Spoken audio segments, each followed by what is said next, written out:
siang, Joy Seeker.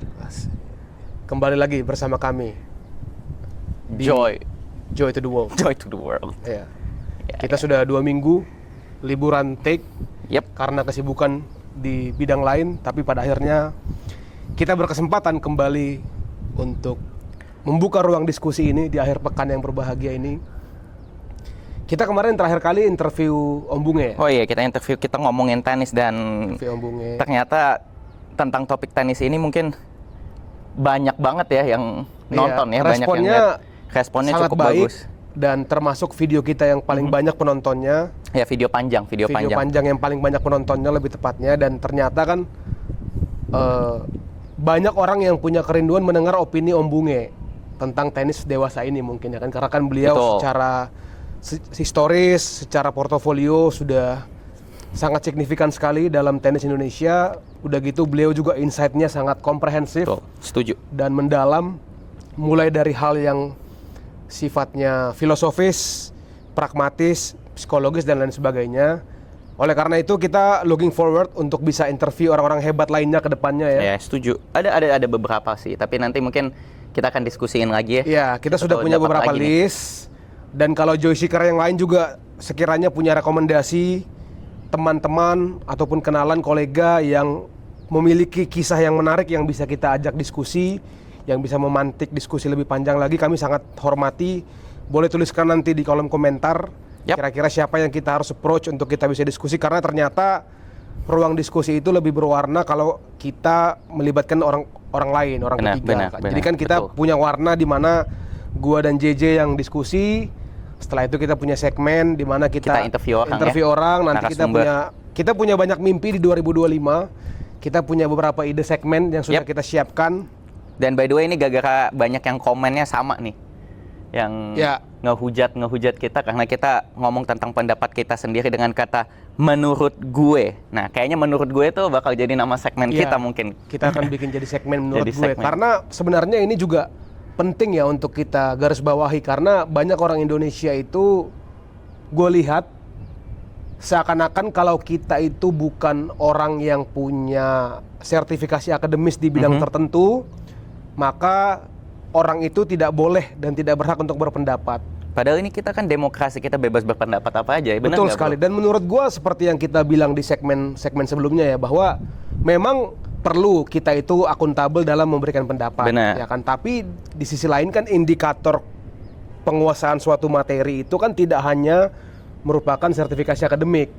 Kalaupun katakanlah gue sama JJ itu bukan sarjana di bidang psikologi misalnya, tapi kalau kita mengobservasi human behavior di sekitar kita kaitkan dengan apa yang kita pernah baca, dan memang ada landasan berpikir, kerangka berpikir yang rasional, educated guess yang kita pernah bahas, menurut gua sih ya itu harusnya sah-sah aja. Lagian masalah psikologi itu dunia ini berubah tiap hari, ada perkembangan baru yang mengenai pendidikan atau sainsnya terhadap psikolog manusia. Jadi ya kita sebenarnya bisa bebas membahas apa aja, tapi juga kita udah lihat juga kan di screen kita juga ada topik yang terkait, masalah yang terkait gitu. Itulah kenapa sedari awal kami tidak menempatkan diri sebagai expert. Betul. Karena kami tahu kami bukan expert, tapi kami observan. Dari awal kami klaim kenapa kami menggunakan frasa itu pendapat sotoy, opini bodoh ya, karena kami merasa memang pendapat kami sotoy dan bodoh. Tapi sekiranya ada yang ingin berdiskusi dengan juga mengedepankan latar belakang berpikir yang rasional, yang men-challenge pendapat kami, ya tentu kami akan terima. Seperti misalkan contohnya kan ada topik LGBT kita itu yang sampai sekarang masih ramai. Ramai di Instagram ya. Ramai banget. Itu kan kita kadang-kadang balas juga komentarnya, tapi yang kita rasa memang komentarnya itu mengajak berdiskusi, bukan yang sekedar ngata-ngatain mendoakan orang tua kita meninggal, bukan yang sekedar mendoakan keturunan kita jadi LGBT. Kalau itu kan cukup kita tanggapi dengan emotikon yang tertawa. Tapi gue pribadi seneng banget ngeliat orang-orang yang komen. Mereka awal-awal mungkin ke arah kita, tapi begitu makin lama mereka ke satu sama lain untuk berdiskusi secara kasar. Karena menurut gue ya, semakin terkumpul komentar di page kita itu kan semakin terlihat bahwa ini sedikit irisan dengan topik itu ya, bahwasannya selain daripada bicara benar salah, itu memang hampir tidak ada alasan untuk kita tidak memanusiakan manusia gitu. Nah, kalau bicara benar salah kan ya sudahlah. Nah, makanya kembali ke yang tadi gue bilang, teman-teman, kami di sini tidak menempatkan diri sebagai expert, kami dari masyarakat jelata yang peduli, kita punya kemampuan untuk mengobservasi dan mengkomunikasikan pendapat kami. Kalau memang ada yang dirasa nggak pas, silahkan dikritisi, tapi kami cukup percaya diri bahwasannya kita punya latar belakang berpikir yang rasional. Juga feel free ya kalau ada mungkin yang di Instagram atau YouTube ada pengen pendapat kalian yang disampaikan melalui kami gitu, kami siap. Nanti kita bisa diskusi di DM atau di mana. Betul. Ya. Nah, mengawali topik hari ini, ya kan karena dari kemarin kita sudah bicara yang ringan-ringan, sekarang kita mau awali dengan yang berat dulu. Dia paling demen yang berat-berat. Nggak juga sebenarnya, tapi Karena dia pagi-pagi ngangkat beban selalu paling berat. Gue bingung, gue nggak kuat itu. Tapi dia hebat, biar tetap seksi. Gitu ya. Makin seksi aja lu. Biar makin seksi. Hot. Makin hot. Tapi untuk kalangan tertentu. Asik. Nah, jadi yang kita mau bahas hari ini adalah 100 hari pemerintahan Prabowo Gibran. Oh ya? Ya, jadi Udah kan 100 hari ya? Ya, udah 100 Nggak hari. berasa ya? Nggak Udah berasa 100 hari itu sekitar 2-3 hari lalu. Karena kan gue juga melihat ada banyak pembahasan di majalah-majalah online, baik di podcast-podcast politik. Juga kemarin banyak dirilis survei tentang tingkat kepuasan masyarakat terhadap pemerintahan Prabowo. Jadi gue lihat itu kemarin angkanya sekitar 80%. Oke. Jadi secara umum dapat diasumsikan bahwa sejauh ini masyarakat itu masih, walaupun banyak expert yang mengatakan dalam fase honeymoon ya, karena kan baru kawin masih antara Prabowo Gibran 3 bulan dengan ya, masyarakat. 3 bulan. Ya, nah jadi mungkin masih banyak toleransi, masih kental lah kecintaan dan kehangatan. Tapi setelah 100 hari ini kan biasanya memang akan banyak orang yang mengeluarkan semacam analisis ataupun opini tentang bagaimana sudah berjalan 100 hari pertama ini. Nah, gua pribadi berpendapat terlepas dari faktor bahwasannya masih honeymoon phase ya, ataupun dikatakan masih banyak orang yang melanjutkan pendapatnya dari kepemerintahan sebelumnya, dari Jokowi yang terakhir. Oleh karena itu jadi animo positifnya masih terbawa. Terlepas daripada itu, menurut gua 100 hari pertama ini menunjukkan banyak indikasi positif. Oke. Nah, Contohnya apa misalkan? Contohnya yang paling bisa dimengerti teman-teman. Poin terbesar gua adalah bahwa bagi gua pemimpin yang baik itu salah satu karakter utamanya adalah yang mau mendengar masyarakat. Setuju. Jadi pemimpin itu menurut gua tidak harus sempurna, tidak harus punya latar belakang yang mewah, tidak harus orang yang super jenius, karena menurut gue itulah gunanya tim. Benar. Ya kan, kalau presiden kan dia diberikan ruang oleh negara dan undang-undang untuk punya tim yang luas, mulai dari menteri, staf ahli, kepala badan dan lain sebagainya. Tapi menurut gue yang paling mahal itu adalah pemimpin yang mau mendengarkan apa yang masyarakat aspirasikan. Dan bagi gue 100 hari pertama ini menunjukkan bahwa setidaknya Pak Prabowo itu ingin menunjukkan pada masyarakat bahwa dia itu akan menjadi pemimpin yang seperti itu. Jadi terlepas dari adanya wacana bahwasannya Prabowo ini kan dianggap pemimpin yang sangat militeristik. Yap. Ya kan? Dari backgroundnya juga. Dari backgroundnya, dari orang-orang yang ditempatkan di sekitarnya, udah gitu dari program-programnya itu kan memang terlihat ada beberapa pendekatan yang menggarisbawahi pendekatan militeristik lah. Tapi walaupun demikian, gue merasa bahwa ini tidak mengindikasikan ke arah otoritarianisme. Jadi karena yang tadi tuh indikator bahwasannya beliau mau mendengarkan masyarakat. Contohnya adalah dari beberapa kejadian rame di akhir-akhir ini ya. Misalnya kayak tentang Gus Miftah. Ya kan, tentang Gus Miftah, di mana beliau itu dianggap tidak pantas sikap tindaknya sebagai seorang pemuka agama, terlebih khusus yang diberikan kepercayaan sebagai utusan khusus presiden ya untuk masalah toleransi beragama kan.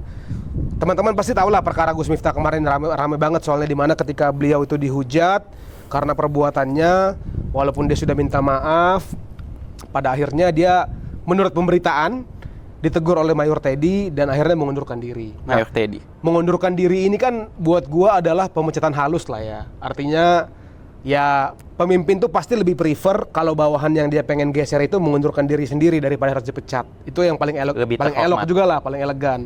Elegan. Jadi menurut gua tidak mungkin kemarin itu Gus Miftah itu mundur kalau bukan ada restu dari presiden. Yang kedua tentang Raffi Ahmad kemarin, ya kan, yang menggunakan patwal dianggap tidak sesuai dengan prosedur, pada akhirnya ditegur, minta maaf. Yang ketiga juga masalah pagar bambu yang di PIK itu yang sudah 30 km. Yang kemarin ramai sekali, itu menimbulkan polemik di masyarakat. Nah, tapi persamaan dari ketiga masalah ini menurut gua adalah pemerintahan zaman Prabowo ini pengen menunjukkan bahwa dia bereaksi terhadap itu. Jadi kayak contohnya kan misalkan kayak tadi Gus Miftah langsung mengundurkan diri atau dipecat. Raffi Ahmad langsung ditegur, mungkin juga dia melakukan penyesuaian lah. Ditambah lagi kan kalau menurut gua ada hubungan tuh antara Raffi Ahmad ditegur dengan kecepatan dia menyerahkan LHKPN, laporan kekayaan pejabat itu yang 1 triliun.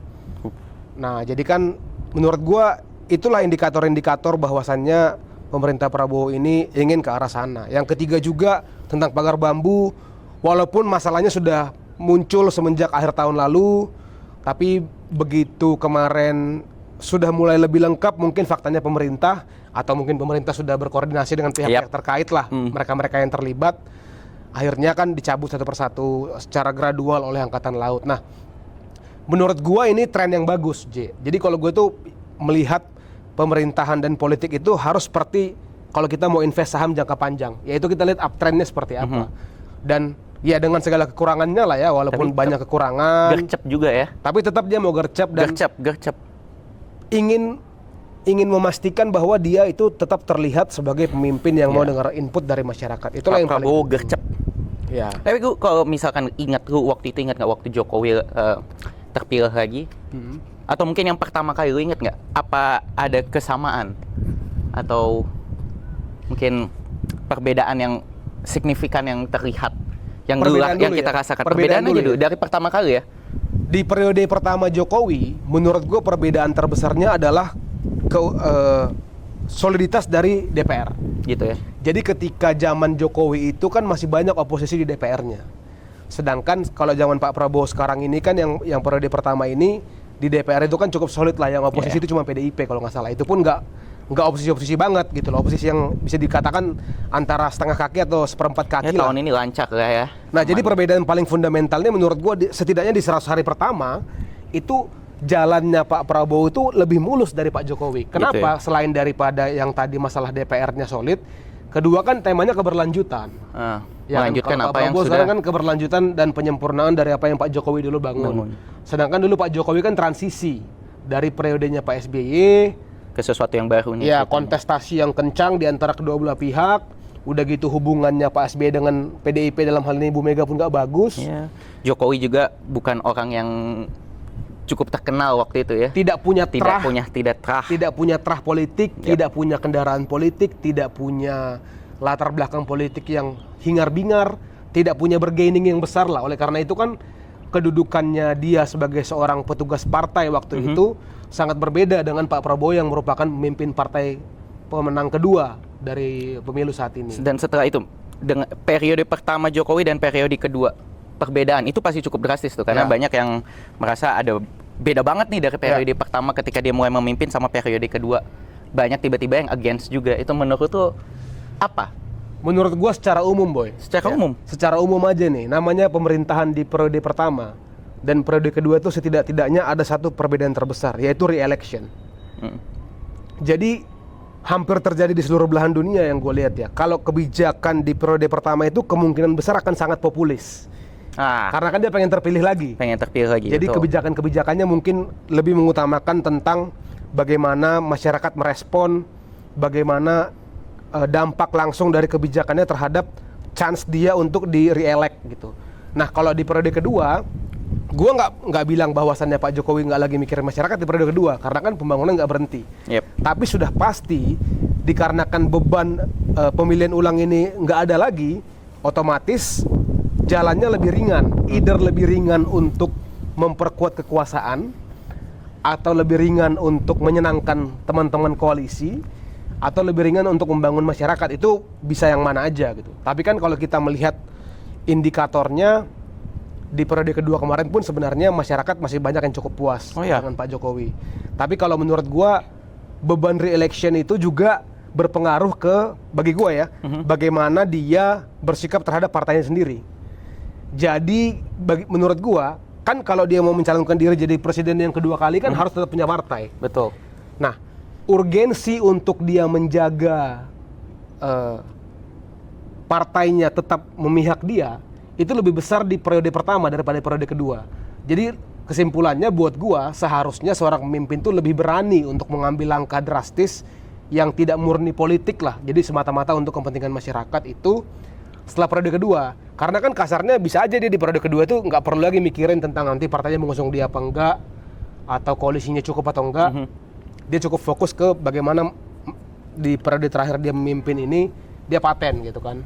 Nah, jadi perbedaan terbesarnya menurut gua antara interaksi dia dengan partainya, interaksi dia dengan koalisinya, dan juga ya perbedaan terbesarnya ya karena COVID. Iya dong. Banyak COVID itu banyak banget perubahan. Karena COVID itu kan ini ya, kita lihat secara umum aja lah. Menurut banyak expert itu COVID kemarin itu selama setidaknya 2 tahun pertama ya, 2020 sampai 2022 itu adalah the biggest asset transfer moment in the history. Jadi COVID kemarin itu merupakan momen terbesar sepanjang sejarah yang tercatat di mana terjadi perpindahan kekayaan antara satu dengan yang lain. Bayangkanlah dengan sedemikian besar dampak yang terjadi pada ekonomi, pasti kan dampak turunannya ada banyak juga. Belum lagi kemarin kan ketika COVID, maka banyak kebijakan pemerintah itu yang tertunda. Udah gitu sempat ada isu mau perpanjangan periode presiden, sempat mau 3 periode. Nah yang gitu-gitu kan adalah bunga-bunga yang muncul dikarenakan COVID. Ngomongin COVID, kita ngomongin COVID nih, gue ingat banget ya, kayak dulu kita sebelum COVID tuh semua transaksi serba cash, sekarang cashless.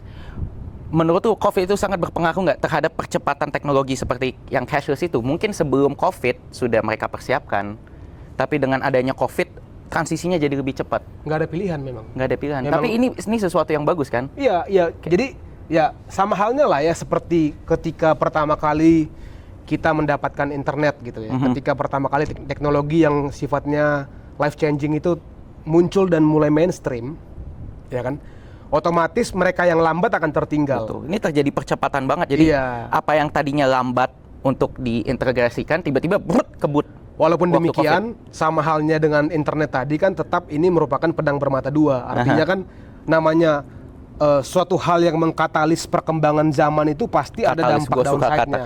Ya kan pasti ada dampak yang kalau tidak disikapi dengan bijak maka bisa menimbulkan ekses yang besar. Ya contohnya misalkan tadi cashless transaction itu kan sebenarnya dampaknya sangat bagus ya. Artinya itu mempermudah orang untuk bertransaksi lah. Benar. Tidak lagi menjadi hambatan uang tunai yang lu pegang. Walaupun demikian kan akhirnya timbul jadinya PR buat negara, di mana kita harus lebih cepat lagi dalam mencerdaskan masyarakat tentang penggunaan teknologi, tentang bagaimana menghindari fraud dan scam. Karena kan ketika 2020 kemarin fraud dan scam itu sangat banyak. Iya, sangat banyak Ya kan banget. ketika orang dipaksa untuk bertransisi ke teknologi menjadi native of technological world, terutama ketika COVID kemarin, banyak yang tertipu, terutama orang-orang yang udah lebih senior, betul, yang udah lebih tua. Sampai sekarang juga ya masih banyak. Anak-anak muda juga banyak yang udah lebih tua. Gitu. Anak muda lebih gampang kejebak sama yang berbau duit. Nah jadi makanya maksud gua yang namanya perubahan itu pasti menimbulkan korban, pasti menimbulkan excess dan margin of error gitu. Cuman sayangnya sama halnya seperti COVID dan mungkin pemerintahan Prabowo sekarang ada persamaan di mana ketika akan terjadi perubahan besar, maka yang paling pertama jadi korban pasti orang kecil. Betul. Selalu kayak gitu. Mau teknologi kayak yang berkembang, mau ganti pemerintahan kayak, mau pindah ibu kota negara ke IKN kayak, mau reklamasi pantai PIK kayak, ujung-ujungnya semuanya satu persamaannya. Tapi gimana bro, kalau nggak kayak gitu nggak maju-maju nih negara, nggak berkembang, sulit untuk berkembang. Makanya untuk isu yang sifatnya melibatkan banyak orang, itu menurut gua nggak ada jawaban hitam putih. Nggak bisa kita bilang bahwa misalkan pindah ibu kota itu adalah hal yang 100% positif, itu nggak mungkin. Karena pasti ada eksesnya gitu. Ketika ada yang menjadi korban, sudah pasti ada argumen tentang kenapa peristiwa ini nggak bagus gitu kan. Oleh karena itulah dituntut peran pemerintah untuk ya seperti yang kita sering bilang, mencari fine line, bagaimana dia tetap tidak menghambat perkembangan zaman, tapi juga tidak mengenyampingkan hak-hak dari masyarakat lain yang mungkin secara sumber daya itu tidak sebesar yang lain gitu. Oke. Interesting. Jadi itu ya, tadi kita jadi meluas kemana-mana. Cuman intinya untuk topik pertama yang mau kami bahas tentang 100 hari Pak Prabowo, Kalau dari survei itu masih 80%, artinya masyarakat masih optimis dengan trajektorinya, dengan arah berjalannya. Tapi kita juga sebagai warga mengakui bahwa ya masih banyak sekali kekurangan. Misalkan contohnya yang paling signifikan kan makan bergizi gratis. Ya kan, itu kan sampai sekarang sudah banyak trial tapi permasalahannya masih banyak. Nah, kalau gua sih memilih jadi warga negara yang fokus kepada pertama ide besar, kedua solusi ya. Jadi kalau buat gua, karena makan bergizi gratis ini sebagai sebuah ide besar sangat bagus. Ya, jadi gua tidak melihat masalah yang fundamental dari makan bergizi gratis. Karena buat gua ketika ada seorang pemimpin negara yang ingin memberikan makan untuk generasi mudanya, itu tidak akan pernah salah. Tapi kalau kita mau mengkritisi tentang mekanisme, tata cara, bentuk peran dari pemerintah dan swasta, ya itu sudah pastilah akan ada kekurangan dan kita berhak untuk mengkritisi. Itu sesuatu yang gak gampang untuk di-resolve sih, Iya, masalah betul. seperti itu. Karena kan isunya banyak. Karena kan mimpinya besar. Mimpinya mau mulai menguasai dari hulu, dari mulai petani sampai ke meja makan. Itu kan ada sebuah segmen-segmen yang beda-beda. Setiap gitu. segmen aja banyak banget yang ribut gitu loh. Iya, jadi kalau menurut gua, nah oleh karena itulah kami bermuara pada kesimpulan bahwasannya keributan di masyarakat itu perlu. Dan juga diperlukan pemimpin yang mau dengar masyarakat. Karena kan kalau keributannya itu sekedar buzzing-buzzing dari mereka yang buzzer, ya itu kan gampang lah untuk kita kesampingkan. Tapi kalau memang ternyata ini merupakan sebuah isu yang layak untuk menjadi diskusi setidaknya di antara para pejabat, dan itu kita anggap sebagai suatu hal yang layak untuk dipertimbangkan untuk diubah, ya nggak ada masalah harusnya. Kalau lu gimana, Boy? 100 hari pertama, Boy, pandangan lu, Boy? No comment. No comment ya? No comment.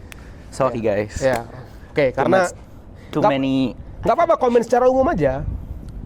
It's been going fine. It's going fine. Ya. It's going fine, chill. Kalau JJ ini sebenarnya teman-teman dia agak khawatir berpendapat karena dia takut bias. Lebih ke situ sebenarnya J ya. Gitu ya. Karena kan dia kan punya banyak orang yang dekat dengan kekuasaan.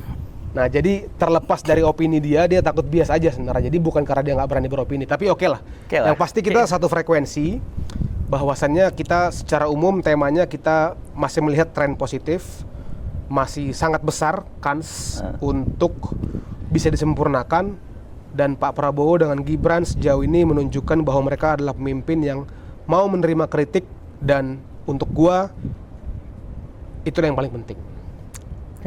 Oke. Nah, sekarang kita mau ke topik kedua yang kita kemarin sudah siapkan. Topik kedua itu adalah sebuah inspirasi dari sebuah thread yang trending di X, di Twitter.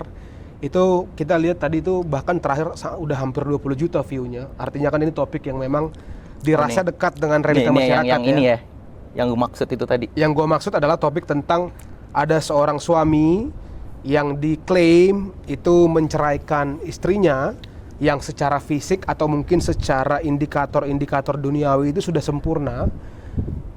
Artinya dia good looking, punya pendapatan yang bagus, berangkat dari keluarga yang oke, tapi diceraikan gara-gara entah ini anekdotal apa tidak pernah mengambilkan nasi. Nah, itu menurut gue itu alasan yang paling maksud gue gak valid untuk bercerai, bro. Kalau buat gua ya, mungkin ini kenapa memicu diskusi lebih ke bigger picture yang tergambar dari alasan itu. Jadi mungkin sebenarnya tema besarnya itu bukan nggak ngambil nasinya, Boy, tapi tentang pertama mungkin komunikasi dalam hubungan. Sebenarnya permasalahan dari komunikasi. Iya, kedua kan tentang bagaimana mungkin hubungan mutual respect antara suami dengan istri. Yang ketiga kan mungkin tentang bahwasannya pria itu tidak cukup hanya memiliki ABCD tapi tidak akan pernah puas. Jadi banyaklah tadi gue lihat diskusi. Tapi kalau gue melihat diskusi ini menjadi ramai karena ini menggambarkan menjadi kristalisasi dari isu yang banyak menjadi keresahan masyarakat, yaitu dinamika hubungan antara suami dan istri.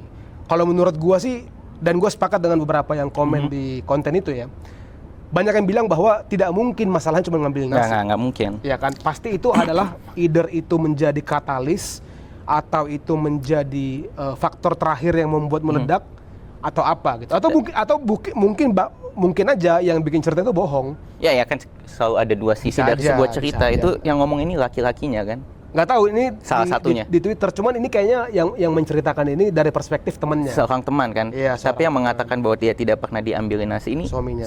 Iya. Nah, kalau menurut lo nih, J, Eh, sebenarnya apa sih hal-hal kecil dalam hubungan, baik itu yang sifatnya pacaran atau perkawinan, mungkin yang sejenis dengan barang ini, sejenis dengan tidak mengambilkan nasi, tapi ternyata bisa berdampak sedemikian besar sampai harus berpisah itu rumah Terkadang tangga. itu cuma simple thank you aja. Gue bisa ngomong kayak gini soalnya gue duren kali, gue nggak tahu. Dure atau duren? Duren Ya udah. ya Gue udah nikah sekali. sekali. Halo yang belum tahu. Ya hal kecil, sebenarnya hal kecil kayak thank you, gesture kecil aja. Kayak suapin makanan kali atau kasih makanan, it doesn't have to be expensive. Itu perlu lakuin sih. Mungkin over the years gue udah bosan, tapi lu udah komit berdua married, come on, do it. Harus. Terutama yang paling penting yang dari awal kita ngomong itu masalah komunikasi. Komunikasi itu paling penting. Emang kalau dia cuma alasannya karena nggak pernah diambilin nasi, kenapa lu nggak ngomong aja? Bini sayang, ambilin nasi, dia nggak mau. Try to reason, ngomong lagi. Pasti akan ketemu sesuatu. Komunikasi sih penting. Mungkin kalau kita coba menerka cara berpikirnya orang yang nggak diambil nasi itu, si goblok itu, mungkin dia, kalau kita coba menerka ya, apakah mungkin dia sudah capek, mungkin dia berapa kali minta, tapi jadinya berantem, ya kan? Atau mungkin dia sudah tahu bahwa istrinya akan tersinggung mungkin kalau digituin. Atau yang ketiga, kemungkinan ya istrinya memang sudah dalam tempo yang tidak pernah lagi memikirkan tentang dia. Itu jadi bisa aja kan, mungkin bukan hanya nggak diambilin nasi, tapi nggak dimasakin. Tapi kalau dari sebelum-sebelumnya atau emang dijemput atau apa gitu. Emang dari sebelum-sebelumnya udah permasalahan karena nggak diambilin nasi atau serupanya ya. Kenapa lu nikah sama dia? Berarti lu kurang tahu dia sebelum lu nikah. Kalau kita baik lagi maka kita ngomongin kumpul kebo. Itulah perlunya kumpul kebo. Iya. Iya nggak? Iya sih. Trial period. Trial period. Trial period itu penting. Berarti lu nggak cukup tahu dia untuk menikah dengan dia. Karena lu emang bener, trial period itu penting banget mengetahui dia. Masa nanti setelah lu nikah lu masih nggak bisa berkomunikasi. Padahal komunikasi itu paling penting loh. Apa yang dia suka, apa yang dia nggak suka. Apa yang dia nggak gitu suka. Bahkan kan kalau lu bisa berkomunikasi dari awalnya lu nggak tahu dia sukanya apa, nggak sukanya apa, lu sampai tahu. Bahkan lu bakal tahu kalau dia nggak perlu ngomong pun, dia nggak perlu menyampaikan, lu akan tahu aja. Itu kan penting. Chemistry itu penting, bro. Iya. Kalau lu nggak dapat chemistry dari awal dalam pernikahan, lu ngapain lu nikah? Gua kan suka nontonin konten-konten YouTube atau video-video lainnya di mana ada orang yang interview pasangan yang udah tua, yang udah kawin 50-60 tahun, terus ditanya apa sih resepnya, apa sih kuncinya gitu kan. Gue suka nontonin tuh konten kayak gitu. Gue sering lihat di feed juga. Nah, kan beda-beda tuh pasti. Cuman ada beberapa common denominator lah. Ada beberapa pola yang terus muncul gitu, yang gue perhatikan gitu. Pertama yang paling sering gue lihat adalah selalu sarannya itu adalah keep dating your wife or your spouse gitu. Ya, dating is about communication. Nah, lu jadi ingat first date lu ngapain? Betul. Ngobrol, cari tahu yang dia suka, apa yang dia senang, lu coba improve, coba. First date itu ngobrol. First date itu ngobrol. Jangan kau ajak check in. Itulah kalau itu tujuanmu beda. bagus. Ya. Nah, tapi tadi kembali ke yang tadi ya, keep dating your spouse itu menurut gua sangat powerful sih, karena mungkin gua sebagai orang yang belum pernah kawin, JJ mungkin orang yang tadi dia sudah mengklaim sebagai seorang duren, jadi mungkin Dure atau duren? duren. Oh, thank you. Punya pengalaman empiris yang lebih konkret ya. Tapi menurut gua kenapa itu sangat powerful, karena seperti halnya dalam semua jenis hubungan ya, itu kan perlu tetap dipupuk. Baik itu hubungan lu dengan peliharaan lu yang perlu, iya kan? Oh ya, oke, gue salah nangkep, gue kirain peliharaan. Maksud lu No. Gue kirain peliharaan. Bukan peliharaan selir. Oh ya. Bukan selir. Gue langsung ngerti. Nah, itulah maksudnya. Kita kan sering berkomunikasi jadi ngerti maksudnya satu sama lain. Itulah kuncinya komunikasi. Karena kami udah sering ngobrol, gue ngerti maksud dia apa gitu. Nah, tapi kembali ke yang tadi ya. Artinya kan dalam setiap hubungan itu, baik itu dengan peliharaan lu, baik itu dengan tanaman yang lu tanam, baik itu dengan teman-teman lu, baik dengan teman kerja, itu perlu dibina. Apalagi hubungan yang lu harapkan berjalan seumur hidup gitu. Ya. Jadi kalau memang tidak ada sebuah perencanaan yang intensif, Maksudnya harus diniatkan, harus dengan sengaja diciptakan kondisi bahwa lu itu akan tetap berwarna hubungannya, lu akan tetap punya hal yang baru untuk dikenang, punya memori-memori baru.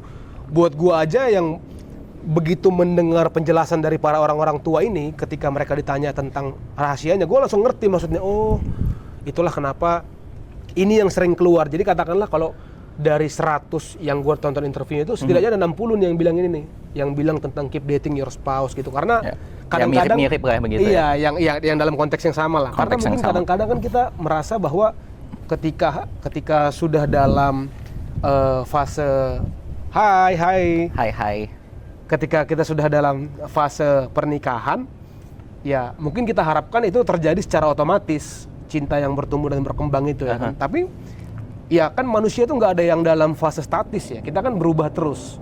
Ada masa di mana mungkin gue lagi in my high situation, lo di low situation, ya, gue lagi stressful, betul. lo lagi happy, lo lagi nggak mau diganggu. Makanya menurut gue ini kembali ke komunikasi tadi gitu. Benar. Keep dating your wife itu kan core utamanya adalah komunikasi, ya kan. Nah, jadi lu tuh harus cek terus gitu, lo harus cek terus suasana kebatinan dari pasangan lu dan harus apa. Check in terus sama wife. Iya, betul. Chemistry di kasur juga penting. Betul. Nggak salah yang kamu sampaikan itu tidak salah sama sekali. Buat yang sudah halal ya. Ya, halal. Buat yang sudah halal. Nah, jadi itu ya tadi poin pertamanya ya. Poin pertama yang tadi gue dapatkan dari khazanah yang gue dapatkan dari resume interview orang-orang tua. Yang kedua, itu kebanyakan rankingnya gue lihat adalah biasakan diri untuk terlibat dalam pembicaraan yang sulit. Nah, itu tuh kayaknya yang banyak orang itu yang nggak mau lakukan. Karena banyak yang menghindar ya? Banyak yang menghindar, banyak yang sweep under the rug, banyak orang yang merasa udahlah time will heal gitu kan. Toh dia juga really, bro. Not really. Memaafkan. Ya itu. Nah, mungkin gini menurut gue men. Dari 1000, mungkin time will heal the 900 gitu loh. Mungkin. Tapi yang 100 lagi ini kita kan nggak pernah tahu gitu loh. Apakah dia akan menjadi kalau dalam ilmu kedokteran tuh apakah dia akan menjadi apa tuh namanya? Apa namanya sih kalau bekas luka yang jadi daging? Keloid. Kita kan nggak tahu apakah bekas lukanya akan jadi keloid. Iya kan? Apakah dia menjadi tumor? Nah, menurut gua dalam kisah yang tadi laki-laki yang menceraikan karena nggak diambil nasi itu luka-luka sebelumnya itu yang dia kira disembuhkan oleh waktu, jadi keloid ternyata. Iya kan? Menjadi tumor, menjadi cancer. Jadi begitu datang bakteri baru misalnya, iya kan? Reaksi dia terhadap bakteri itu berbeda terhadap kulit yang nggak pernah luka. Benar nggak, Dok? Bener kan, Dok ya?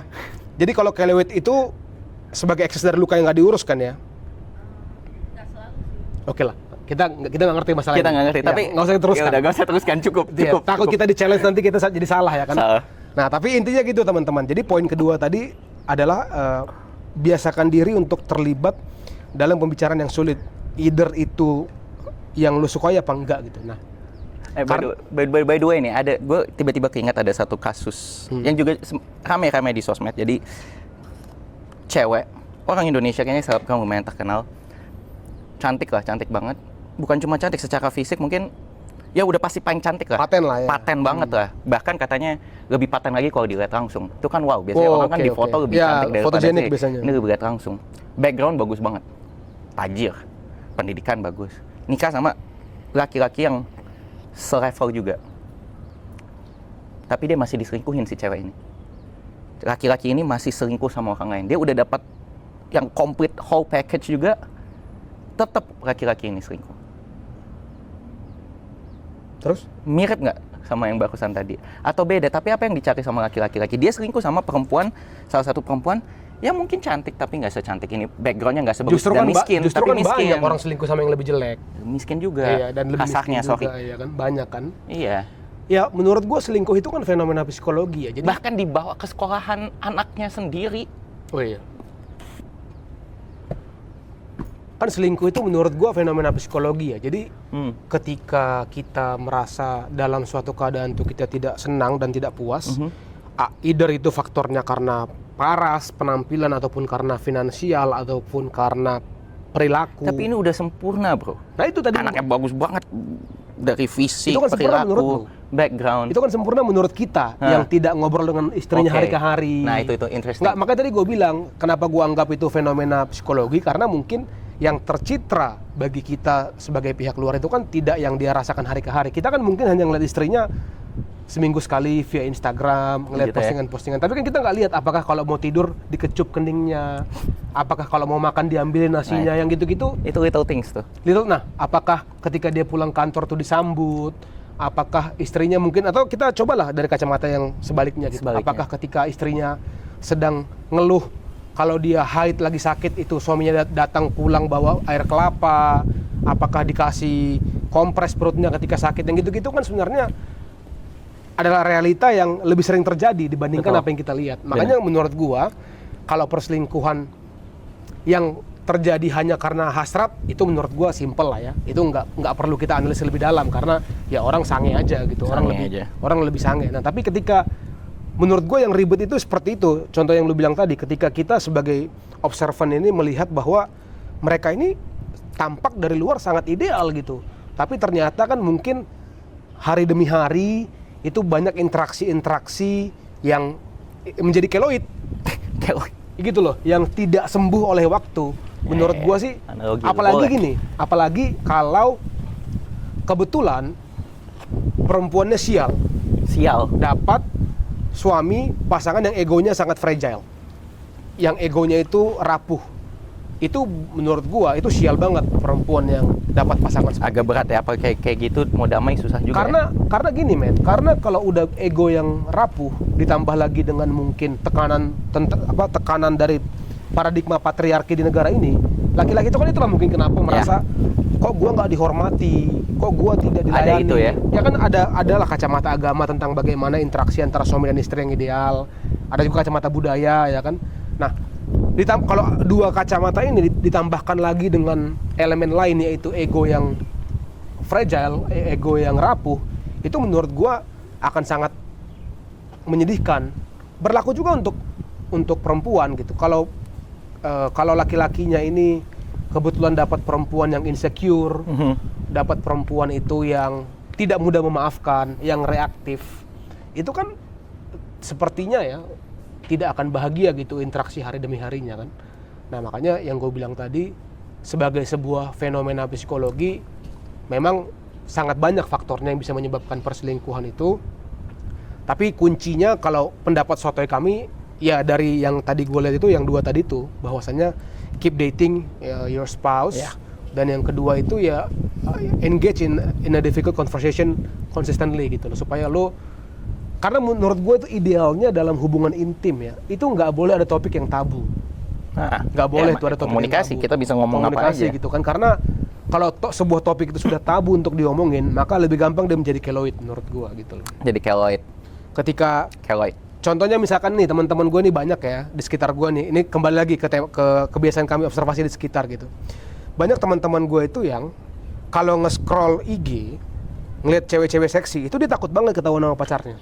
Boleh kan? Ketahuan sama pasangannya. Hah? Boleh kan? Nah ini menurut gue ini JJ sama Sisi adalah contoh yang sehat gitu. Dan gue juga dengan pasangan gue sama. Sama ya. Gue juga dengan pasangan gue sama gitu. Asalkan jangan wanita yang kita punya chance untuk. Nah kan Indonesia nggak boleh. Kan kalau masalah tentang detail-detailnya ya terserah masing-masing pasangan gitu lah. ya? Maksudnya kan lu mau sepakat nggak boleh kalau tete lebih daripada gua, itu kan terserah lu lah. Ya, kalau itu kan udah terserah masing-masing pasangan lah. Gimana? Jadi itu ada subnya lagi. Gimana lu atur arrangementnya? Subkategorisnya Tapi ada. menurut gua itu core issues-nya adalah masalah insecurity kalau menurut gua. Gitu. Karena kalau gua nih, kayak kemarin ya contohnya kalau gua nih, kan Adam Levine kemarin baru konser, ya kan? Kan banyak asu tuh video-video dia lagi nyanyi topless. Oh ya? Iya kan dia memang seksi banget tuh si anjing memang. Manusia paling Ya kan, seksi. emang seksi banget cowok. Gua aja mengakui gitu. Gua mengakui lah kalau dia tuh layak dihormati. Lu tau Tom Hardy? Tom Hardy Gua tahu. juga suka Tom Ya. Hardy. Nah, tapi poin gua tadi, Adam Levine itu cewek gua itu ngirim ke gua videonya dia lagi nyanyi topless. Dan gue bilang, ih sabi banget nih orang, kata gua. Nah, tapi poin gua dari situ adalah gua tuh yang pengen memupuk kebiasaan bahwa nggak ada yang tabu. Kalau gue mengakui memang dia seksi, memang dia sabi sebagai seorang cowok, terus kenapa gitu loh, ya kan? Tapi kalau misalkan kita biasain kayak gini, misalnya lagi jalan di mall sama pasangan lu, habis itu ada cewek cakep lewat, gue liatin, habis itu pacar lu yang kayak apaan sih, lihat-lihat, habis itu gue misalkan ngomong balik, cakep tuh cewek, seksi. Boleh nggak menurut tuh? Kalau gua sih akan bilang, loh, Maksudnya cuma memupuk supaya itu kayak cuma bercandaan aja, udah I don't take it kalau like gua akan seriously. bilang, loh, I love you. mata diciptakan untuk mengapresiasi ciptaan Tuhan. Ketika Tuhan menciptakan barang bagus, alangkah berdosanya kita kalau tidak kita gunakan mata ini untuk mengapresiasi. Ya. Nah, itu bahasa bercandanya kan. Ya, tapi itu benar. Cuman menurut gue bigger picture-nya dari topik ini adalah itu, bahwasannya jangan ada yang tabu kalau diomongin. Ya kalaupun memang ternyata lu dapat pasangan yang nggak senang dengan itu gitu, ya nggak apa-apa. Tapi lu bisa nggak kompromi dengan itu? Kalau lu nggak bisa kompromi dengan itu, ya udah cut. Baik lagi ke komunikasi kan. Iya, cut aja. Cocok udah nggak? gitu. Dapat nggak chemistry-nya? Karena kasihan kalau lukanya keburu jadi keloid. Jadi mumpung dia masih bentuknya masih luka biasa, masih luka terbuka, belum tumbuh daging, kalau bisa diobatin aja. Kalau gitu. butuh ke dokter kulit, ya, tenang aja, nanti bisa kontak kita kami. kasih rekomendasi. Kita punya rekomendasi yang bagus. dokter kulit spesialis yang paling paten di Jakarta Utara. Minimal top 5 lah. Ya. Kita punya rekomendasi. Ya. Nah, jadi tapi tadi kedua poin tadi teman-teman, kalau kita kembali ke tentang diceraikan karena nggak ngambil nasi, menurut gua ini itu spektrumnya luas. Tapi kalau kita mau melihat, mau membuat kesimpulan singkat dari fenomena itu, menurut gua pasti banyak luka yang sudah menjadi keloid di dalam hubungan itu, sehingga peristiwa seringan tidak ngambilin nasi aja bisa membuat mereka memutuskan untuk menyudahi hubungan yang dipersatukan oleh Tuhan. Keloid. Udah berapa kali? Biar banyak nempel. banget kayaknya kita nyebut keloid. Biar nempel, karena kan tadi kebetulan pas dapat analogi yang bagus. Begitu ya? Ya kan, langsung supaya nempel. Oh iya, jangan sampai luka menjadi keloid. Jangan sampai luka menjadi keloid. Oke. Masih ada nggak yang lo mau expand tentang topik ini? Nggak ada ya? Ini menarik sih topiknya. Nah, kita minggu depan pun bisa keluar lagi topik semacam ini. Kita ke topik berikutnya yang masih ada core komunikasinya, tapi hubungannya lebih vertikal. Yang tadi kan lebih horizontal ya, antara pasangan, yang ini lebih vertikal antara hubungan anak dengan orang tua. Ini juga merupakan salah satu topik yang kita tarik sebagai isu karena terinspirasi juga dari salah satu thread yang ramai di X, yaitu tentang curhat seorang anak yang setelah dia dewasa tidak mau mengurus orang tuanya. Yang kemarin gue share itu kan. Jadi kan ada anak curhat di sosial media bahwasannya dia itu merasa dia tidak punya kewajiban untuk merawat orang tuanya setelah dia dewasa.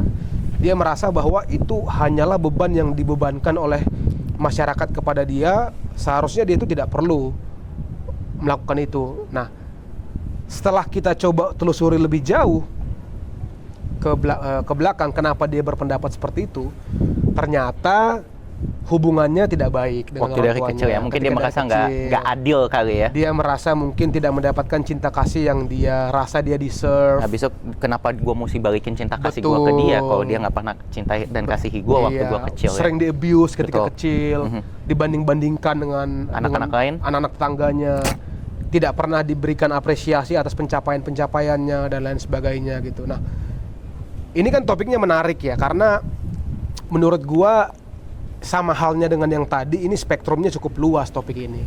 Karena kan gini teman-teman ya, kalau kita berangkat dari sudut pandang tentang hubungan anak orang tua itu dari kacamata agama dan budaya, udah jelas lah bahwa kan negara kita itu mengharapkan tercipta masyarakat yang hubungan dengan orang tuanya itu harmonis sampai tua. Harmonis.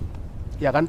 Bahkan kalau kayak di orang Batak gitu ada sebuah prinsip berbunyi anak koki do hamoraon diau, katanya. Artinya anakku adalah kekayaanku. Nah, artinya kan sedemikian kental hubungan antara anak dan orang tua itu gitu. Nah, tapi di sisi lain kita tidak bisa memungkiri realita bahwa banyak orang yang tidak siap jadi orang tua. Banyak orang yang tidak mau jadi orang tua tapi dia jadi orang tua karena situasi, dan banyak orang yang tidak merasa bahwa jadi orang tua itu penting. Ini kan realita yang nyata di sekitar kita. Asik gue pakai bahasa yang sama dengan di video LGBT kita ya kan. ini kan realita yang nyata di sekitar kita gitu loh. Artinya ada suatu struktur sosial yang diharapkan menjadi panduan, yaitu sosial, budaya dan agama. Dalam hal ini orang tua berkewajiban untuk mencintai anak sampai dia dewasa. Nanti di kemudian hari berganti posisinya, anak yang punya kewajiban untuk menjaga dan Menjaga merawat orang orang tuanya. tua. Nah, tapi pertanyaannya, ketika peran di tahap pertamanya tidak dilakukan dengan baik, yaitu ketika fase masih orang tua yang harus memberikan itu, dia tidak lakukan dengan ideal, Orang tua tidak ada di saat itu ya. tidak ada di saat itu, atau bahkan mungkin lebih jahat lagi, dia abuse. Di abuse. Seperti yang kita bicarakan kan di episode sebelumnya itu ada Kampung Lonte di Jawa Barat. Iya, iya. Itu kan sudah jelas, kalau gua jadi anaknya orang tua yang di Kampung Lonte itu, kalau gua gede nggak mungkin gua urus orang tua gua, karena gua dari kecil jadiin lonte sama dia. Iya kan? Nah, jadi buat apa gitu? Nah, makanya ini menarik ya teman-teman ya. Bagaimana sih kita melihat fenomena ini gitu. Nah, kebetulan kita kemarin baru download AI yang lagi hot sekarang, yaitu DeepSeek. DeepSeek. Ya kan? Nah, di DeepSeek ini kita kemarin coba, selain daripada untuk menguji kehebatan Cina, ya kan, kita kemarin juga mencoba untuk meminta ekspansi lah dari materi ini. Nah, boleh mungkin J, coba lu buka yang tadi, yang udah kita lihat tadi. Coba deh lu bacain ke teman-teman nih hal-hal yang bisa membuat orang tua itu nggak dekat dengan anak. Gitu ya, kita Nah, buka. coba sebagai ground untuk kita diskusi nih. Ini benar, yang ini nih. Ya, coba aja itu. Ya. Anak yang tidak mau terbuka atau dekat dengan orang tua. Insight psikologis.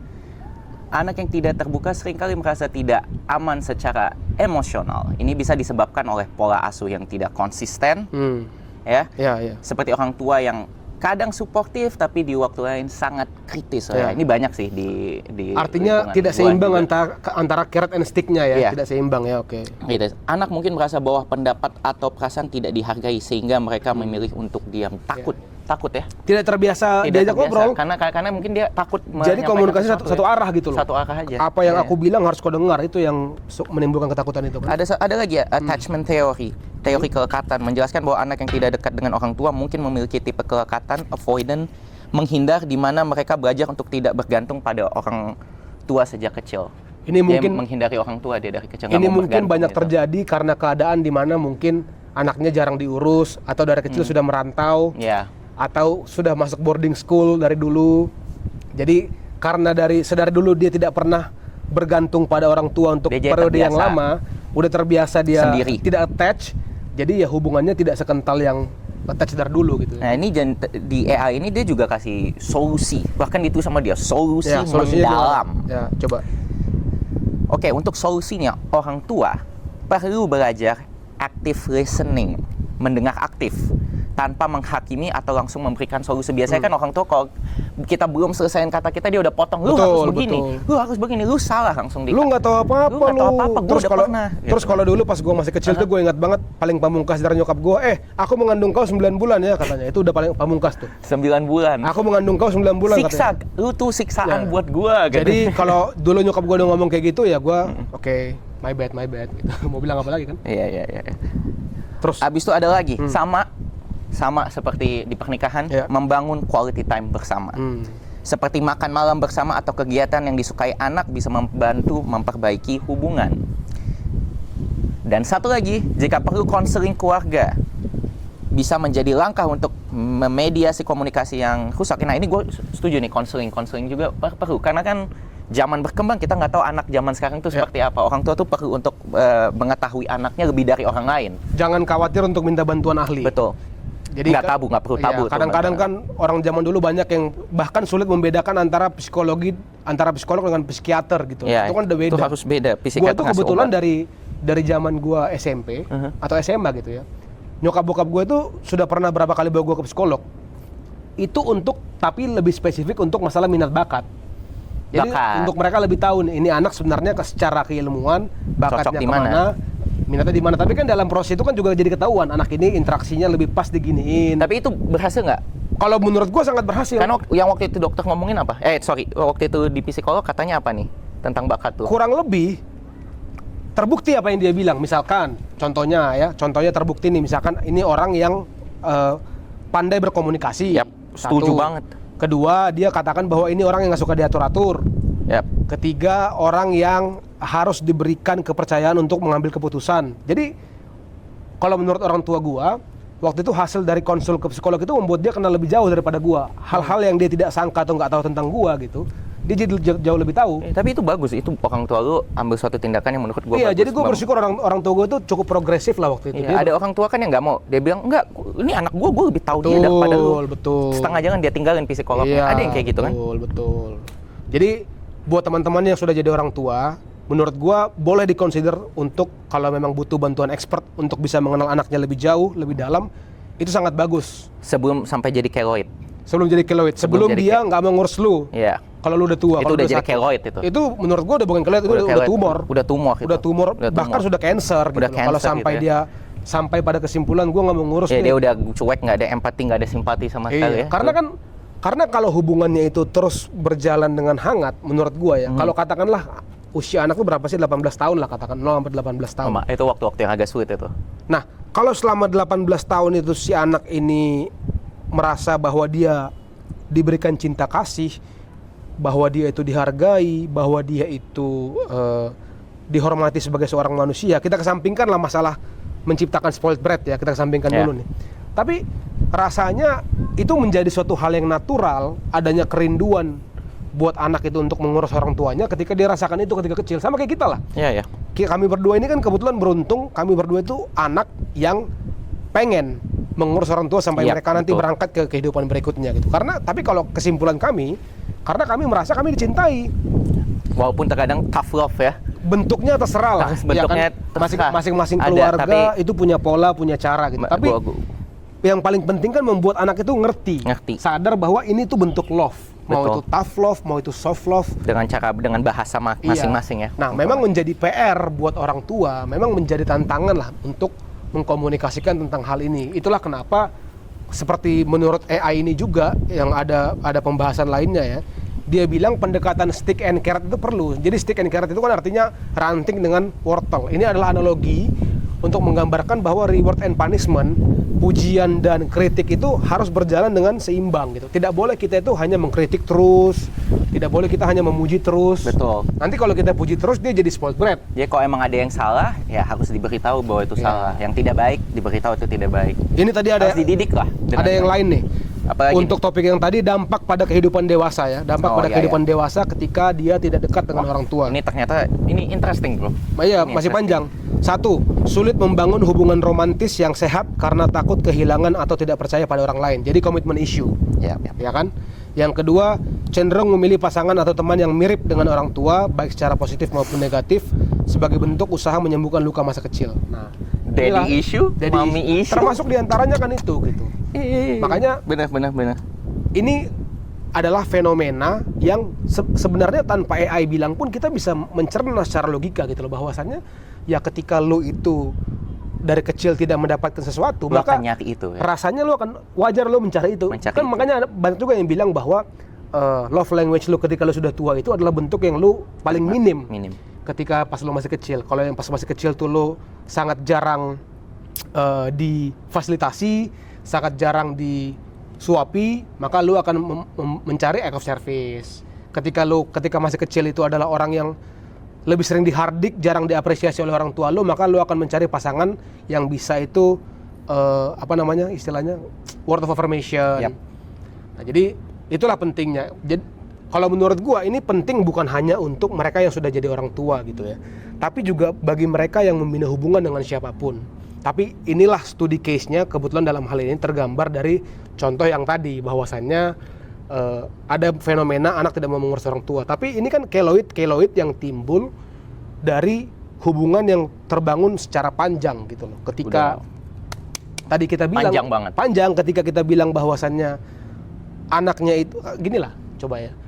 Menurut gua kalau lu dari usia kecil sampai dewasa itu yakin bahwa lu dicintai, terlepas bentuknya, rasanya sangat-sangat minim, mungkin less than 5% lah chance-nya lu tidak akan mau mengurus orang tua lu di masa tua gitu. Kita punya kasus untuk ada mama papa udah take care gue sampai gue saat ini, gue beruntung banget. Jadi paradigmanya itu menurut gue ketika orang tua lu semakin tua dia bikin kesalahan, maka lu akan lebih fokus ke kebaikan yang dia pernah buat daripada, karena kalau tabungan kebaikannya belum banyak di belakang, ketika di kemudian hari dia makin banyak bikin tabungan kesalahan, maka kan lu akan lebih gampang untuk fokus ke tabungan kesalahan. Yang baiknya ke overlook jadinya. Tapi kalau tabungan kebaikannya, tabungan cinta kasih, tabungan memori sudah banyak, seharusnya lebih mudah untuk lu bisa mengampuni. Nah, ini termasuk apa yang AI bilang solusinya untuk seseorang yang ada dalam posisi itu. Bagaimana sih cara lu untuk menyikapinya? Salah satu jawaban paling utama yang AI bilang di sini adalah lu harus bisa berdamai dengan diri lu sendiri dan mengampuni mereka. Karena ternyata untuk masalah seperti ini, pengampunan itu less about selfless act, more about selfish act sebenarnya. Karena amarah, kebencian, dan dendam terlebih khusus buat orang yang melahirkan kita, itu adalah racun yang paling berbahaya untuk yang bawa botolnya. Itu jadi toksik kemana-mana nanti semuanya. Gini lah, kalau toksik keluar itu satu hal. Satu hal. Tapi yang paling menyakitkan itu toksik ke diri sendiri. Betul. Gitu. Karena berbeda kalau yang menyakiti, kalau lu punya dendam kepada teman gitu, lu bisa cut off dia langsung dengan cepat. Lu mungkin cuma punya memori 3-4 tahun dari dia gitu. Tapi ke diri sendiri Tapi, forever. iya, ketika ini orang tua lu yang lu punya suatu kepahitan, maka kan memori tentang bahwa lu dilahirkan ke dunia ini oleh karena mereka yang besarkan itu kan akan terus mengelabu, akan terus menjadi kelabu di kepala gitu loh. Jadi memang pengampunan itu sangat penting, teman-teman. Jangan lupa. Ya, ini masukan gue sebagai orang yang melakukan ini gitu. Gue orang yang melakukan ini dan mengharapkan nanti di kemudian hari gue punya anak, dia bisa mengampuni kesalahan gue gitu loh. Jangan lupa bahwa orang tua lu juga belajar waktu itu. Yap. Yeah. They were also growing bertumbuh. They are also learning gitu. Jadi kalau buat gue itu adalah mindset yang paling gampang untuk memulai pengampunan. Jadi memulai pengampunan kalau buat gue itu adalah paling mudah dengan pertama gue ulangi di kepala gue bahwa mereka juga belajar. Terutama kayak gue nih, kalau gue kan anak pertama gitu ya. Jadi belum ada ruang mereka belajar sebelumnya gitu. Tapi ini berlaku juga untuk yang lain. Ampunilah teman-teman, lepaskan pengampunan karena kalau tidak itu lebih merugikan kita sendiri. Kayak pepatah Cina kan. Holding a grudge is like drinking a poison and expecting your enemies to die gitu loh. Menahan kebencian itu seperti kita meminum racun dan kita harapkan orang lain yang mati. Terlebih khusus dalam perkara ini di mana lawan bicaranya adalah orang yang seharusnya darah daging lu. Memang tidak mudah, nggak ada yang bilang ini mudah. Tapi tadi itulah kenapa teman-teman tadi kita bilang juga jangan ragu untuk get helps ya. Termasuk untuk ini juga, kalau teman-teman merasa saat ini sedang dalam fase kehidupan yang benci pada orang tuanya, kita sarankan cobalah ke psikolog. Coba cari cara masih mungkin nggak diampuni.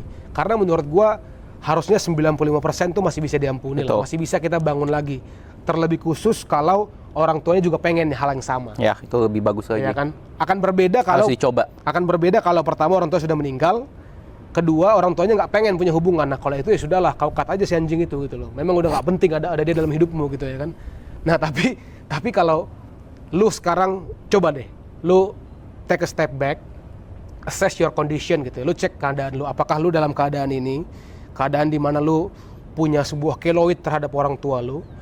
Kedua, coba tanya diri lu sendiri, kalau orang tua lu nanti tua, lebih tua lagi atau sudah meninggal, lu punya kerinduan tidak untuk merawat dia? Kalau ternyata itu tidak, artinya harus ada pengampunan yang lu lepaskan. Karena itu pasti masalahnya di situ. Dan kalau memang lu merasa bahwa lu dalam keadaan itu, tapi lu belum bisa melepaskan pengampunan karena luka terlalu dalam atau sudah menjadi keloid perlu dioperasi, teman-teman jangan ragu untuk take helps. Karena zaman sekarang itu semua orang sudah perlu bantuan. Sudah perlu bantuan karena tantangan kehidupan semakin variatif. Selain daripada itu juga expertise, keahlian yang bisa mengatasi masalah juga semakin banyak. Banyak juga yang mau bantu kita kok. Kita perlu tahu itu bahwa banyak yang mau tolong kita kok. Lah contohnya tadi gitu aja teman-teman. Kalaupun nggak perlu kita jauh-jauh ke psikolog dulu lah. Tadi kita pakai AI aja langsung ketahuan banyak jawabannya. Ini kan jawabannya dari AI udah terkumpul secara dari banyak source. Iya, dia sudah sadur dari banyak sumber. Survei. Dia nggak mungkin juga ngasih kita asal-asalan aja. Jadi get help. I mean it's okay, no problem, nggak ada masalah. Tapi intinya kembali ke topik pertama, ke topik utama tadi dari segmen ini tentang antara hubungan orang tua dengan anak. Kita berpendapat bahwa kalau memang sampai seorang anak itu tidak mau mengurus orang tuanya, kemungkinan besar ada luka yang sangat mendalam. Dan apabila ada di antara joy seeker yang merasakan itu, yang mengalami itu, kami sebagai teman-teman kalian secara daring, secara online menyarankan ampunilah, berdamailah, dan get help if you need it. Ya, berdamai itu. Karena itu mengampuni itu ada di setiap agama kayaknya. Iya, betul, betul. Di setiap agama pun apapun mengajari itu. Jadi kalau kalian mungkin Kristen atau mungkin dia yang kepercayaannya lain pasti ada. Kebetulan kita kemarin udah cek juga nih di AI nih, caranya, tips and tricks yang diberikan oleh AI, oleh DeepSeek untuk mengampuni orang tua yang jahat. Ini kita kemarin coba cek, kita coba baca ya. Insight spiritual dan emosional. Mengampuni bukan berarti melupakan atau membiarkan perilaku buruk terjadi lagi. Nah, Ini lebih tentang melepaskan beban emosional yang membelenggu diri sendiri. Sama kan dengan yang tadi kita bilang kan? Mengampuni orang tua yang jahat bisa menjadi proses yang panjang, tetapi sangatlah penting untuk penyembuhan diri. Jadi memang fokusnya itu for yourself. iya dia bilang penyembuhan diri loh, bukan penyembuhan diri. orang tua lo. Iya, kalau orang tua lu Penyembuhan diri. ya sudahlah kita biarkan aja gitu. Kalau memang setidaknya gini lah. Dari sini gue bisa lihat bahwasannya kalaupun lu melepaskan pengampunan bukan untuk berdamai, lepaskan pengampunan untuk diri lu sendiri. Iya. Jadi kan memang solusi dan suasana paling idealnya adalah lepaskan pengampunan, terjadi perdamaian, rekonsiliasi, Yep. habis itu happily after gitu kan. Tapi kalaupun tidak skenario A yang terjadi, skenario B-nya menurut gue tetap perlu lepaskan pengampunan, tapi untuk diri lu sendiri supaya lu nggak jadi manusia yang bitter. Karena nanti kasihan pasangan lu, kasihan anak-anak lu, kasihan orang-orang terdekat lu yang menjadi tempat pelampiasan luka masa kecil lu. Betul. Itu kalau nggak disembuhkan repot soalnya. Repot. Karena gue tuh punya beberapa teman-teman yang gue yakin banget nih dari kecil ini orang pasti nggak dapat sayang yang cukup dari orang tuanya karena jadi sangat pick me. Lu tau kan pick me kan, orang yang caper Iya, gitu. iya. Terus jadi orang yang sangat egois, Ada orang juga yang jadi sad, ada yang menyedihkan. iya, ada orang yang sangat drama. Ada orang yang merasa kalau keinginan tidak terpenuhi itu kacau lah gitu. End of the world. End of the world. Seakan-akan dunia itu revolving around them gitu. Nah, maksud gue tuh sangat yakin dari teman-teman gue ini tuh 90% pasti berangkat dari childhood scar gitu, luka masa kecil yang dia rasakan. Oleh karena itu, jangan sampai ini dirasakan oleh orang-orang terdekat kalian. Ya, kita lanjut nih. Langkah-langkahnya, wah ini dia berikan langkah konkret nih. Langkah-langkah mengampuni. 1. Akui rasa sakit.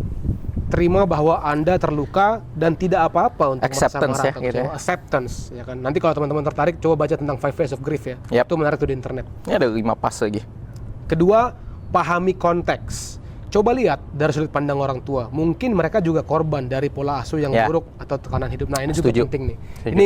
Ini inline dengan yang tadi kita bilang bahwasannya mereka juga belajar. Karena kan bisa aja mereka itu mendapatkan luka turunan. Ya kan, luka turunan dari orang tua zaman dulu. Kalau orang tua zaman dulu tuh harus tegak lurus, tidak boleh di-challenge, kalau salah dipukul. Ya mungkin aja itu yang mereka tahu.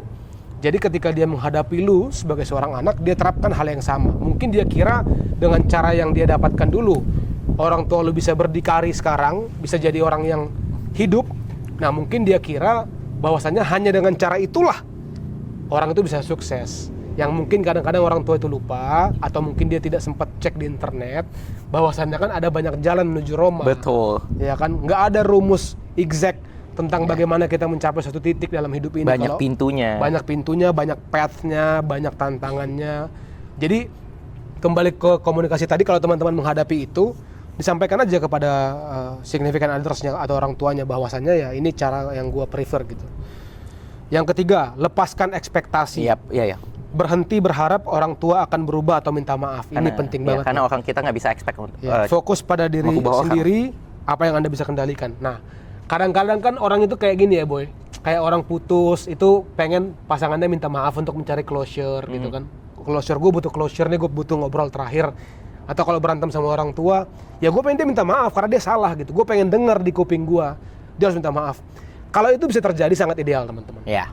Kalau itu bisa terjadi, sangat ideal, sangat bagus.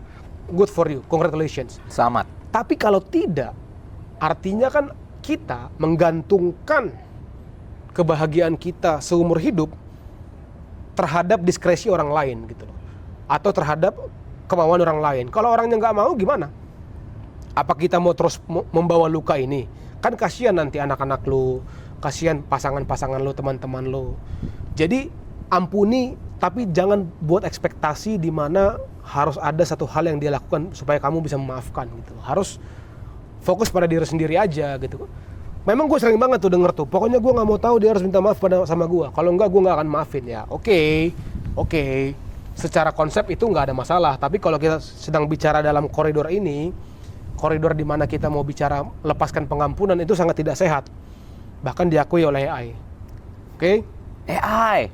Keempat, cari dukungan. Ini sama nih kayak tadi Get Help ya. Get help, bicara dengan terapi, support group atau teman, mulai healing. Mulai healing itu nomor terakhir. Nah, di sisi lain, dia bilang juga, jika tidak bisa mengampuni, memang itu realita. Tidak semua orang bisa atau harus mengampuni. Jika mengampuni terasa terlalu berat, fokuslah pada diri sendiri. Ya, mungkin ini adalah last resort yang tadi menggambarkan kenapa ada seperti yang tadi JJ bilang, ada orang yang tidak mau merawat orang tuanya karena mungkin dia sudah merasa bahwa tahapan-tahapan pengampunan dia sudah coba lakukan, tapi tetap tidak bisa tercapai. Ya dia move on aja, dia mau move on aja. Ya move on. Nah. Tapi kita sih merasa bahwa itu kayaknya yang harus melakukan ini cuma 1% deh. Iya. Karena 99% lainnya itu pasti masih ada jalan. Iya. Kecuali memang lukanya sangat-sangat besar. Apa contohnya luka yang sangat besar? Menurut gue tuh Kampung Lonte termasuk sih itu. Iya ya, ditelantarin bisa. Abis itu nanti giliran mungkin anaknya udah sukses, udah apa, dia dicari lagi. Banyak tuh pemain NBA yang kayak gitu tuh. Banyak tuh pemain NBA yang fatherless. Yeah. Ketika anaknya sudah masuk NBA, tiba-tiba balik lagi bapaknya. Kalau gue sih gitu. bilang udah lah. Kalau gue jadi orang mungkin, ya gue nggak tahu, gue nggak pernah di posisi itu sih. Tapi parah banget sih orang tuanya. Kalau gue akan gue cut sih kayaknya. Cut aja. Tuh lebih bagus tuh. Cut aja. Kalau gue akan gue cut aja. Jadi ini kan kita berbicara semua skenario teman-teman. Dalam 99% skenario di mana rekonsiliasi masih menjadi opsi, kami menyarankan kalau bisa ditempuh dulu. Tapi kami juga tidak bisa memungkiri bahwa ada kemungkinan 1% skenario di mana memang ini orang tua udah anjing banget. Iya, gitu. makanya yang kayak dibilang tadi di sini. Kalau emang lu udah nggak bisa ngampunin lagi, ya udah lu move on aja, membangun hidup yang lebih baik tanpa rasa bersalah. Berarti ya udah cut. Ya udah lu nggak perlu rasa bersalah. Jalan aja. Walaupun demikian, menurut gua tetap lu harus melepaskan racunnya. Ya. Karena kan racunnya tetap ada dalam diri lu kan. Itu tetap harus lu lakukan dulu bahwasannya lu oke, inilah keadaan gua, bahwasannya gua punya orang tua yang bangsat. Ya kan, gua tidak seberuntung teman-teman gua yang punya orang tua yang penuh cinta kasih. Tapi I can create my own family that I choose gitu. Mungkin itu kali ya contoh bentuk solusinya ya. Tapi ingat teman-teman ya, 99% kami sarankan kalau bisa tetap ditempuh jalur rekonsiliasi dengan orang tua. Tapi dalam hal teman-teman tidak beruntung ada dalam persentase 1% tadi yang memang sial lah lahir ke dunia ini dari alat kelamin 2 orang bajingan, ya sudahlah teman-teman. Fokuslah kepada self preservation, diri sendiri. Jadi teman yang baik, jadi abang yang baik buat adik-adik, jadi adik yang baik buat abang-abang, punya mentor, punya menti, punya banyak murid. Menurut gua tetap kok kita bisa mengkultivasi hubungan yang berkualitas walaupun tidak ada hubungan darah. Ya.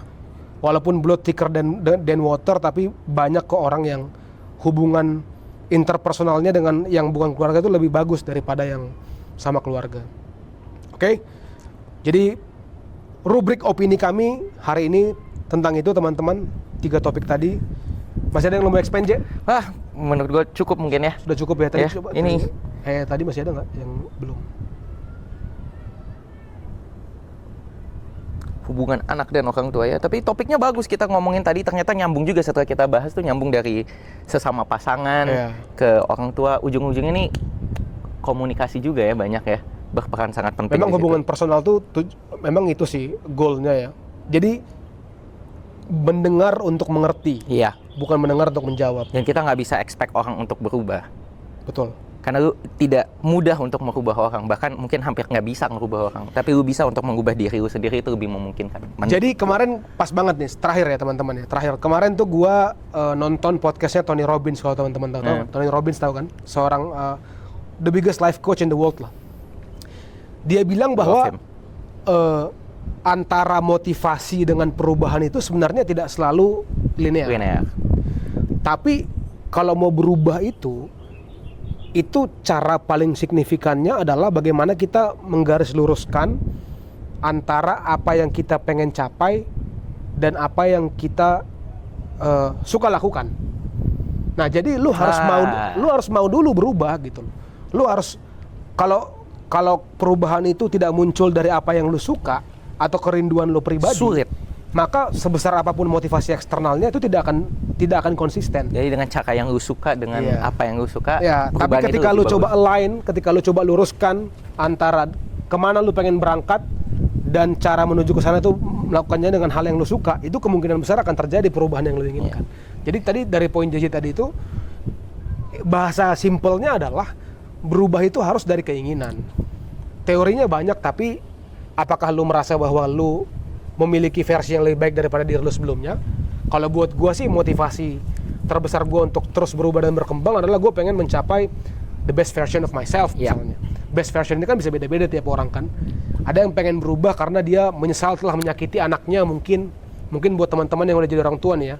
Karena kan kita lihat di age bracketnya penonton kita banyak juga usia-usia yang udah orang tua nih sebenarnya. Nih.